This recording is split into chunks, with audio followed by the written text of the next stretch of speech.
Havok family, how's every single one of you today? Welcome to the AEW Dynamite review, and we're going to be talking about everything that happened on this Wednesday, and lots of news. We actually got to see a big announcement from Tony Khan, and lots of decent matches at the beginning. The first hour probably way better than the second one. The main event that nobody gives a damn is a casket match, but two competitors that don't even deserve to be in that type of match. Paul, your thoughts on this AEW Dynamite that, for me, a thumbs down completely. Despite of even the announcement. Yeah, I mean, to me, the announcement felt completely flat. That segment was just awfully done. I mean, the show as a whole, it's been the same thing the past couple of weeks. You start hot with CM Punk in that first hour. The CM Punk segment is always gold. It's always a thumbs up. MJF segment, always good, always a thumbs up. Other than that, unless you see FTR in the show, you're really not guaranteed to see anything good. Darby Allin has been put in the land of obscurity. The Hardys already feel like afterthoughts, like nothing. Where's Miro? Nobody's over. Yeah, no, exactly. And Samoa Joe and the guy that debuted, they had just a video package. That killed Joe. Joe's still over, but that completely halted him. Want to know why I didn't do Battle of the Belts? That's why. Not a very good. Exactly. So, family, thank you so very much for being with us. We appreciate you. We love you. And, this week we're going to have Rebellion on Saturday. So that's going to be a good show from Impact. That's going to be one of the bigger pay-per-views that they have. But let's start, like you said, Paul, with CM Punk and Dustin Rhodes. And this was a pretty good match. And the one thing is they're trying to get CM Punk over by the wrestling in this time. They're trying to give him opponents that are making him look good. And he can make them look also. This is going to be good matches for him. I know you love this. And especially, the winner is very predictable. But at least, Dustin Rhodes can do what he knows what he's do. He's still the natural and all of that stuff. So, really good stuff to start Dynamite. Yeah, and this match went 20 minutes. Fantastic stuff here. They said Dustin's been doing this for 33 years. JR said, I called his first match. The crowd, they were dead during a lot of this show. Not here.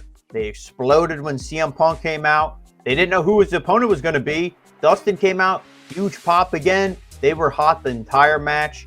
And, this felt like this could have been on a pay-per-view. To be honest, like an opening match on a pay-per-view. Hey, let's let two guys go out there 20 minutes, put on a hell of a match.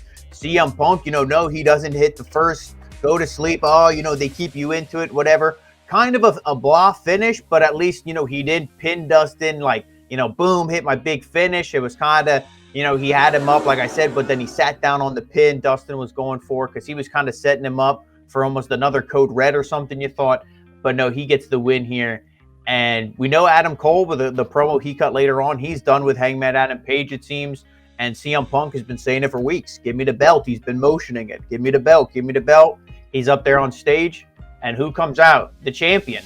And the look on his face when he walks through that tunnel isn't a look of intensity. He looks scared. I've seen him come out intense. I've seen him come out look like he wants to kick somebody's ass.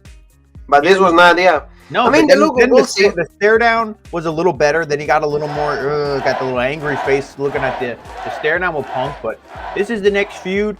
Keep having CM Punk beat guys. Maybe he starts beating people who are more personal friends with him, which I guess would be the Dark Order losers. So maybe not. Maybe don't do that. But I don't know. You got to do something to stretch this out till the next pay-per-view.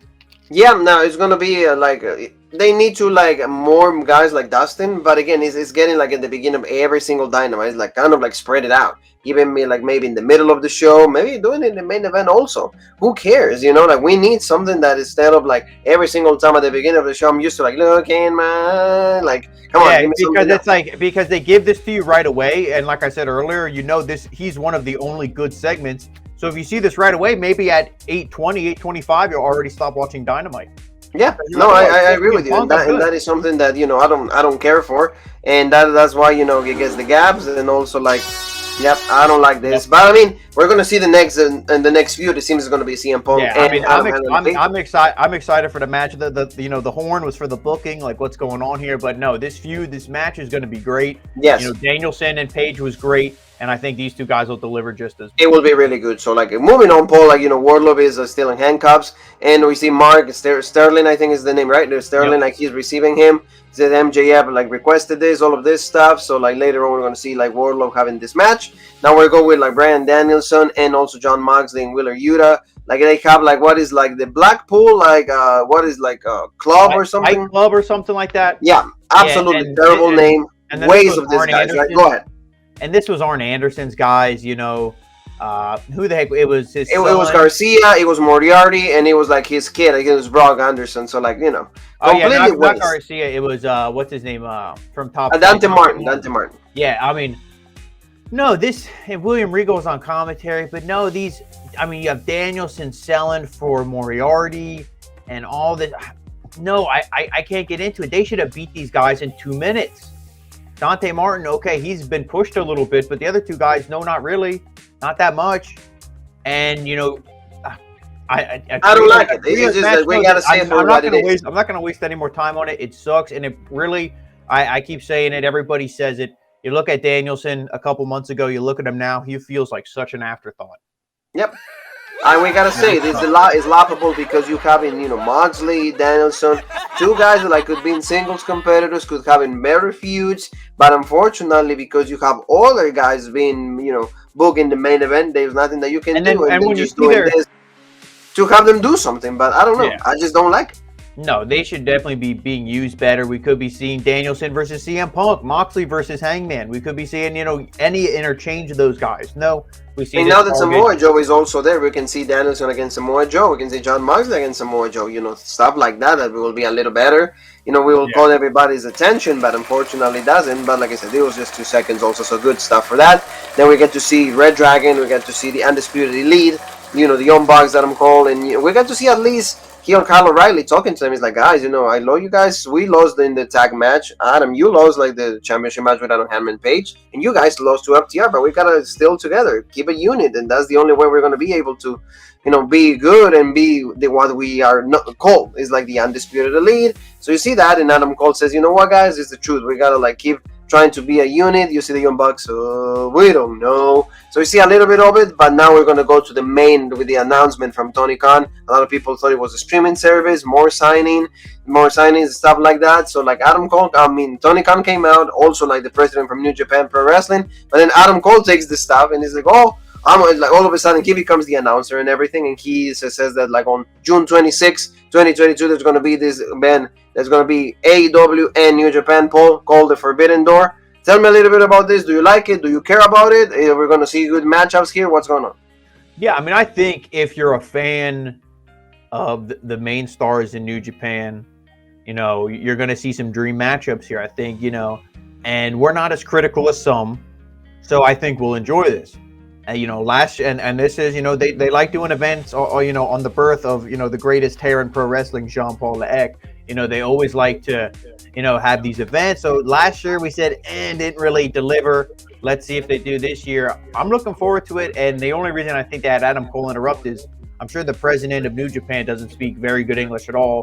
Tony Khan sounds like he's been sniffing more cocaine than Scarface when he's on the mic. So Adam Cole was the best guy to announce this, but the way the segment was done, then you had Jay White come out, interrupt, and he was just talking, and that went on way too long. And it was just not. It was not done. See Tony Khan. See, like right there's in the picture. Like, look, he's pissed that actually Jay White is talking. But I mean, Jay White, like you said, out of anybody, like he's the more well-known American wrestler from New Japan. So and he was champion there. And that's something where I don't know how long. I don't know how long he's out, but that might be something where maybe Omega comes back. Is he ready to come back? That could be, he comes back. Somebody wins a match from New Japan. Jay White, somebody, blah, blah, blah, cuts a promo.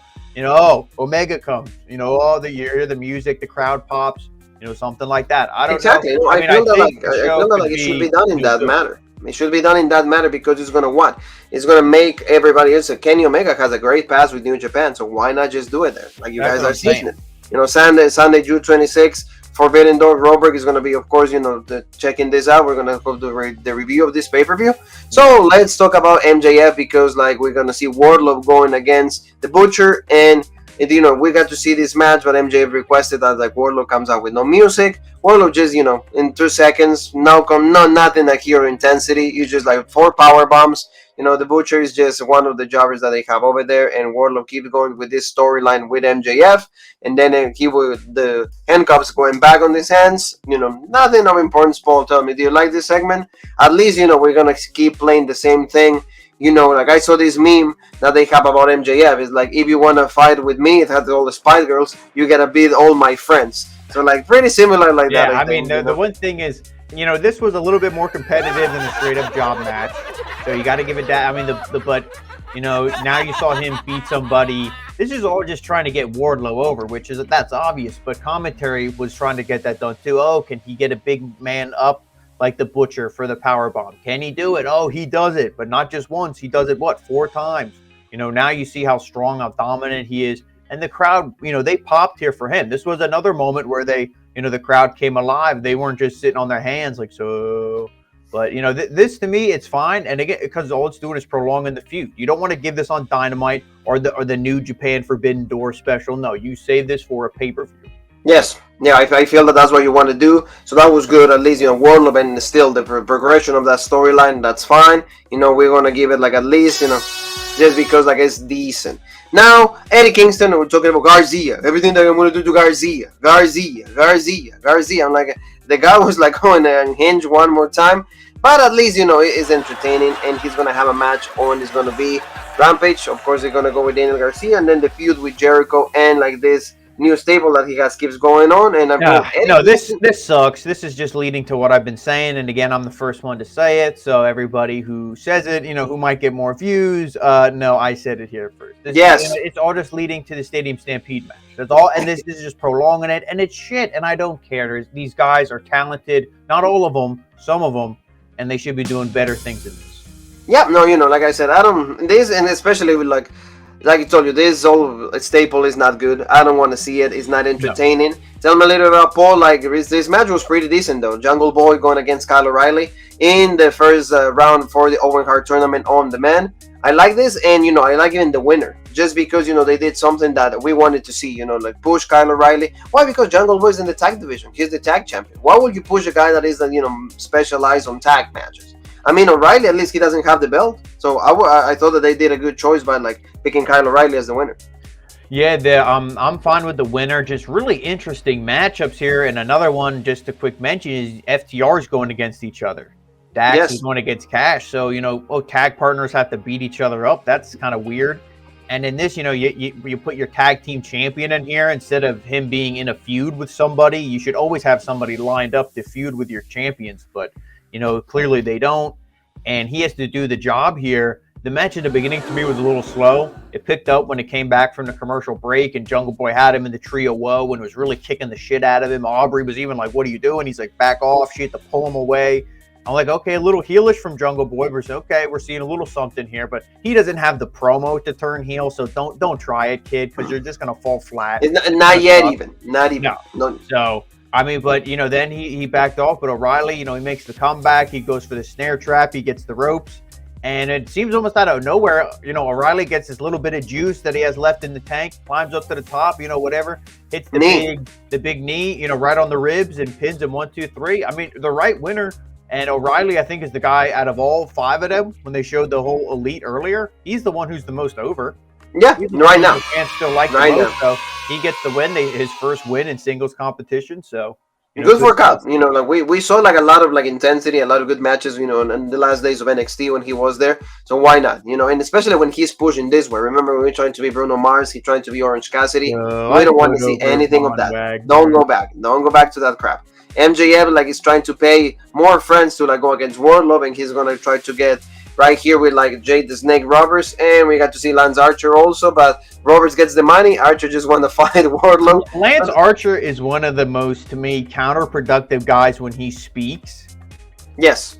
At least, if they don't pre-plan this, if they don't say, okay, what are you going to do? Like, if he goes, I'm going to interrupt Jake. Oh, well, what are you going to say? Because he pretty much buries Jake, but Jake's more over than Lance Archer is. Yes. Because Jake's the legend. Jake's legit. He comes in here with a good promo. Yeah, people want the belts. They want this. That's what little boys want. The real men, they want this. They want the money. We're going to take the money. And Lance Archer should have just came out, had been angry and just been everybody dies. No, he smacks the money out of Jake's hand, makes him look like a fool that shit himself. And then he's just like, oh, I don't care about the money. I just want to fight, blah, blah, blah. So the first half of the promo, good. Our segment, good. Lance Archer, to me, he just made it feel awkward and shitty. But the match, I think, is going to be good. So we got to see. Yeah, and but of course, he's a good wrestler. But what? He's never going to win because he's never in a good. He's never the guy to be pushed. You know, he's been in all the possibilities with everybody, with Hangman, Cody, you know, Moxley, all That's of what I them. mean. And the only thing that keeps him slightly over to me, I feel, is It's Jake. Jake. And he It's Jake. buries Jake. It's Jake. It's this guy. You know, like he can, you know, he can barely talk now because he's already gassed out. But at least, you know, we're going to see this next week on Dynamite. It's going to be actually from Philadelphia, Pennsylvania. So let's talk about Paul. Like right here, the debut of Hook against, you know, Henry. That was like a just enhancement talent. This was just like, this was really lame. You know, the guy should be kept in Rampage just because, you know, right here it looks like we're going from professional wrestling to just one amateur. You know, amateur like wrestling. I don't like this. I don't like this at all. And of course, Dan Hansen comes out. He's still like there's a feud between the two. It seems Hook just like did the Taz mission, and I don't like this. You know, to me this is wasted because at least when he was Rampage, he's kind of like, hey, that's his show. That's where he does all this stuff. Now they push him on Dynamite. This was like lame, very lame for me, very lame. And he gets there. I laugh because he was not good. See, I actually didn't mind this all that much. I mean, I think he's a good wrestler. I mean, I think you would say that maybe he looks, you know, I know you say he looks like a kid, and I agree. You know, he doesn't look like his dad. At least Taz was short, but at least he was stout. He had the facial hair. You know, he was kind of fat, but he was a lot of muscle too, and he looked intimidating. Hook kind of looks tough if you're in high school. Yes. But like if he's in high school, it's like, oh, that kid looks kind of tough. But when you're like a 20, 30-some-year-old man, you should be like, no, not really. Like, it's like we can go at it. But the thing is, he's over. Yes. He's really over, and you see he's a good wrestler. So he has that. The crowd's behind him. I mean, and Danhausen, the only thing I'm fine with this is now we're actually going to see this guy wrestle because I've never seen him wrestle. So now, like, if he's a good wrestler, can give me a good match, I'll deal with the goofy, crappy gimmick. Yes. But if he sucks in the ring and he's just, I'll just beat you with a chair or I'll just, you know, run around and be bullshit, then no. But, you know, we got to see. So I'm intrigued by this. I want to see how it is. I want to see, but like, I don't know. Like, I mean, Hook is good, like you said. Hook has got like a lot of talent. Keep it in Rampage. Just because have Dynamite kind of like do their own thing, Rampage, at least give me some reasons to watch Rampage. But at least that's my opinion on that. I mean, I think they tried, but they proved that it didn't do anything because nobody watches. So they're like, screw it. Yep. Yeah, there you go. So like, screw it. Scorpio Sky lost like the TNT Championship last week with Sammy Guevara, so he wants to like have his rematch. And the one that was about to do that was Kazarian, but he's like, bro, you know, you always had my back, you always held me out, you've always been legit to me, you know, but we were tag champs, all of that. It's like, let me get this rematch first before you, and once I become champion again, you'll be the first one to go after that championship. So he's like, you know what, it's legit, you know, nobody believes in me anymore. I'm talking about Kazarian. You go do it. This is good. And you know, I want Sammy Guevara to get that title away from him ASAP. You know, Scorpio Sky, whoever it is, Danhausen, you know, whoever, you know, Hook, whoever, just get the title out of him. He does not deserve to be a 3-time TNT champion. I don't think that he deserves to be. The guy is not over. He's just good at flips, and that's all it is. Paul. I mean, we'll talk about Sammy in a little bit. I mean, this segment, I think, okay, you saw him at the heart-to-heart with Kazarian. So, you know, okay, it's like you think, okay, Scorpio Sky's over. So that must mean, with what we're going to talk about in a little bit, Sammy Guevara must be turning heel then. Because he didn't officially turn heel, you would say. You know, not yet. Exactly. They were teasing it. You know, the fans were booing him, but he was still acting like he was a babyface. He didn't turn heel yet. So. You know, exactly. But I mean, like, everything is coming up because of like the stupidity that they do with the character, and also like the amount of boos that he's been getting in every single city that they've been visiting. So like, we're going to talk about this, Sammy, just a little bit, because what a great promo from Thunder Rosa. You know, great match with Nyla Rose and Bell of the Belts. And all of like this, you know, you just see that the girl understands now her role. She says she's one of the best in the world. She just wants more competition, wants to keep defending this championship, take her from different heights that Britt Baker did. And she's like, who's next? And it's going to be a double or nothing. So they still don't have an opponent. So Paul, in your head, who should be challenging the Thunder Rosa right now? I mean, see, it's really tough to say because I don't think you really have anybody built up. Nope. Unless you do something, because Jade's not good enough. We already saw that matchup. I mean, you could just do like double champ, or Jade could lose the belt, but it's a bullshit screwy finish. And then because it's like, okay, she lost once, but she's still a monster. She could challenge Thunder Rosa. That's still believable. But no, I don't think they'll do that either. I really don't know. I don't know what to say. Maybe whoever wins the Owen Hart tournament. That should be like, you know, the one that should be a championship opportunity. Let's see, maybe the finals is going to be the same day as the pay-per-view. Yes. We don't really know. Somebody. So I really don't know who. To me, I think it's, you know, maybe it'll be a surprise. I guess we got to wait and see. Yes, exactly. But at least it's gonna be, at least Thunder Rosa Yeah, finally is good receiving the promo by her. opportunity that she deserves. Great promo. The girl is actually bilingual. She understands both stuff. It's good. There you go. Good stuff with Thunder Rosa. This is just, Dan Lambert made this, promo because Sammy Guevara and Tay Conti are absolutely obnoxious. They're doing their work. They were forced to turn heel because, again, the amount of negativity that they're receiving online, and they're playing the cards right. Oh, my girlfriend's hotter than you, and, put up with it, hey, suck it. So, Dan Lambert came out. We got to see Ethan Page because he was about to have a heart attack or something. But again, Scorpio Sky just asked for the rematch. Dan Lambert, what was the line, Paul? Is we're gonna give you a well, I pound. mean, this whole thing was great because they said Sammy comes out and he's just like, people who cheer me, you're legit. To the people who boo me, is it because your girlfriend's not as hot as mine? They start making out. Like you said, they come out.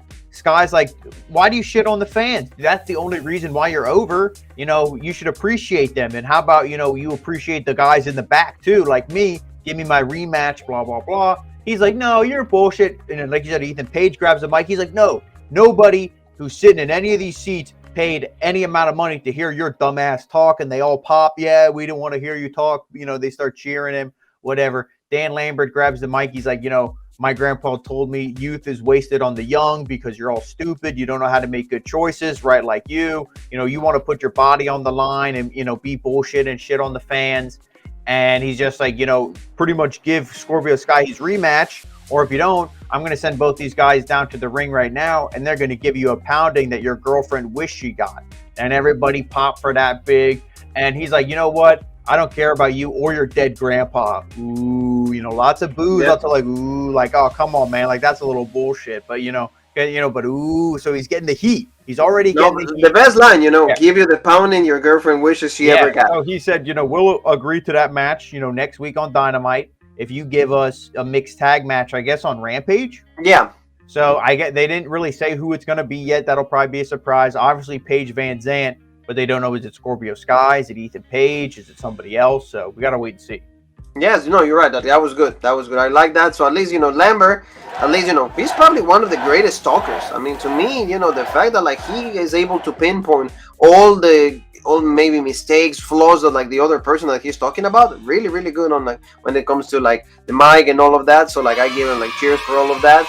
So, Paul, let's talk about now Dr. Britt Baker. Another, first round of the Owen Hart tournament when it comes to the girls. She just pretty much another enhancement talent, lockjaw, all of that. Cool. She was in Pittsburgh, knowing her hometown, terrible towel, the girl is over, all of that stuff. She got a good promo saying that she's going to win it because the women's division needs her. DMD, all of that good stuff. I mean, the girl is over. She's back. Hey, I mean, she probably will have the rematch with Thunder Rosa at some point. It's not quite there yet, but at least it was good. No, and I definitely think she needs to be at least in the finals. I'm not going to say, she should win it. If you could really get somebody else over, if you're telling a story and the fans are behind it and they believe it, okay, then do that. But not, Britt Baker should win it. Yeah, I mean, this match, it was what it was. It was in her hometown. She beat somebody quick, got the big pop. So, not bad. And it was pretty much just setting us up for the fantastic main event that they had planned for us. Yes, exactly. So, let's talk about a little bit of matches that they will always give you, what's going to happen.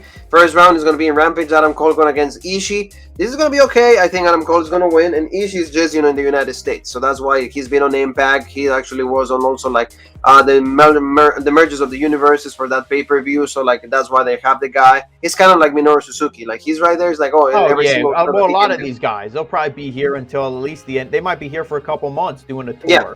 Because they're going to probably be on the all show of a sudden at the end of June. So yeah, so all of a sudden they're great. So we already took. We want to also Tony Schiavone was talking about Jimmy Hater, Tony Storm, Britt Baker. It's gonna be all this the potential winners for this Owen Hart tournament. This is gonna be okay. This is gonna be hopefully not a title switch because Jade at least as the champion. I think to me she's believable. And like you said, going against with Thunder Rosa for the women's championship, it wouldn't be that great. But going against Marina Shafir, I think Marina she has improved a lot from the time that we used to see her on the days of NXT. But here, I think Jade is still the champion. She deserves it. I don't see any changes here, Paul.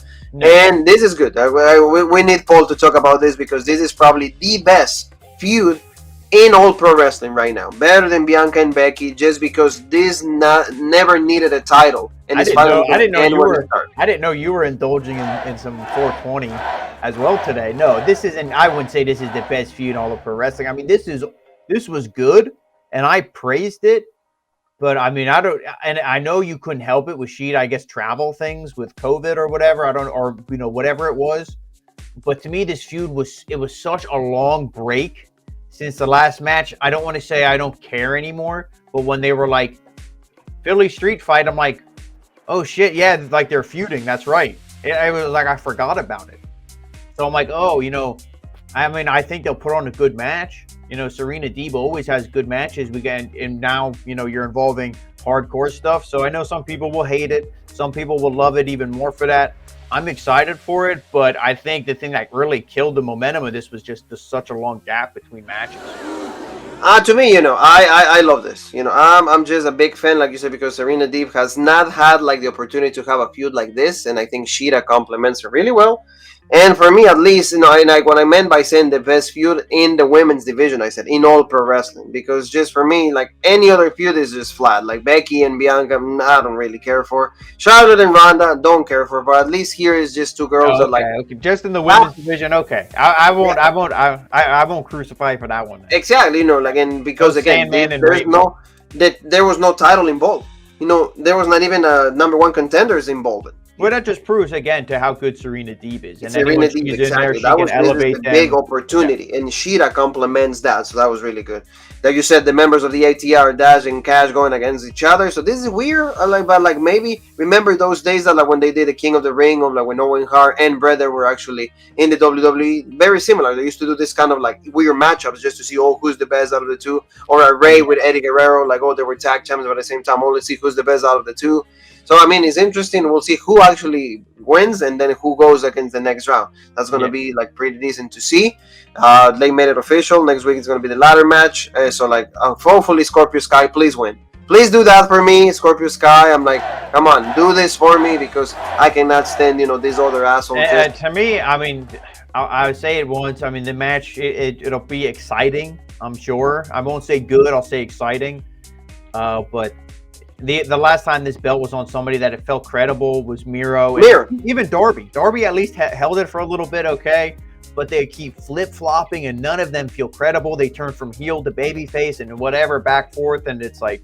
It's not good. Yeah, it's not doing anything for the belt. Exactly. And, Paul, this is 2 seconds to mention because, like you said, 10-man tag match. Absolutely god-awful. You're wasting all 10 guys on this. Didn't these three guys right here? Absolutely shit. This sucks. Yeah, absolutely terrible. And I said, didn't these guys lost to William Regal's kids? No, Danielson, Yuri, and all of that. Okay, so why are they going against Adam Cole? I don't understand it. Terrible, terrible, terrible. And that is when Dynamite, like I said, all the good stuff, like the energy or everything that the show is being booked, it actually makes sense. We go to this main event that nobody really cares. I'm sorry, but Darby Allin, every single time when Sting comes out, to me, the guy looks really flat and weak. Because Sting should never be helping him out. Andrade is just, an afterthought. He can put the greatest match on all time. Still, he doesn't come out the winner. His character doesn't evolve. There's nothing that you can do about it. Sting, like I said, always bearing talent. That's the normal here. And in the end, Darby won. So, do we really care about this? No. I didn't have any expectations to be different. So, in the end, Sting and Darby Allin they just close the show like that. How many times have we seen this? So many times. I don't really care. That's the thing that makes, you already were going to have this match and it was a hardcore match. Technically, they could do whatever they wanted.